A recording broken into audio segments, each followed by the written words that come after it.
बताइए आप कहाँ से? मैं अजमेर। अजमेर से हैं। जब हमारे पास आई थी आपको क्या क्या प्रॉब्लम थी? मेरे रीढ़ की हड्डी में दर्द था कि मैं ना झुक नहीं पाती थी, ना भारी सामान उठा पाती थी। जी जी। और ज्यादा देर ना खड़ी रह पाती थी, ना बैठ पाती थी ज्यादा देर तक, बिना सहारे के मैं बैठ नहीं सकती थी। अच्छा, और घुटनों में भी दर्द आ रहा था?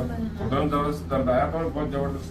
कट के बोलते थे। हाँ, अब ये बताइए उठना बैठना में कोई दर्द तो नहीं आ रहा? अभी तो नहीं हो रहा। नहीं, ये हाथों हाथों में? नहीं, हाथों में तो नहीं। गर्दन वगैरह में? गर्दन, कमर में? कमर में ना जैसे कभी कभी अभी बीच में होने लग गया था, फिर यहाँ पे जो थेरेपी नहीं थी तब थोड़ा ठीक है। हाँ शायद अब नहीं, अब तो नहीं है। अभी तो नहीं है। अच्छा देखिए, आप अजमेर से हैं, आपने इतनी दूर आके यकीन किया कि हमें अलीगढ़ में जाना चाहिए और यहाँ मैं ठीक हो सकती हूँ, तो आपका भरोसा कायम रहा और आप ठीक हुई। क्या हमारे इलाज से आप खुश हैं? आप कुछ है? और लोग इलाज ले सकते हैं? हाँ जरूर ले सकते हैं।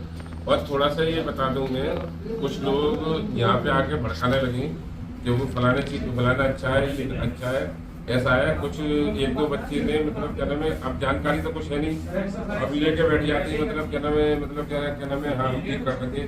तो वो हमारे ही मतलब हॉस्पिटल में आके मतलब लड़कों को बिठा देते हैं कि ये कहते हैं कि हम आधे पैसों में करा देंगे, हम ये करा देंगे, फलाना करा देंगे। तो किसी की बेकाय में है, आप डायरेक्ट आए ट्रीटमेंट लें। जब आप इतनी दूर से आई तो किसी के बहकाने में ना आए। यहाँ बहकाने वाले बहुत हो गए हैं, भड़काने वाले बहुत हो गए हैं, दूसरे को भड़का भी देते हैं। तो उसके बहकाने में ना आए, ये हमारे पास 100% इलाज है और आप भरोसे के साथ आए।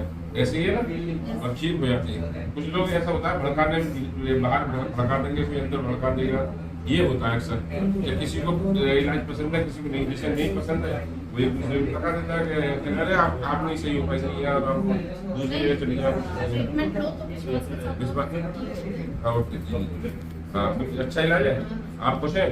आप खुशी है, सारा काम करें, सब कुछ करें, ठीक है।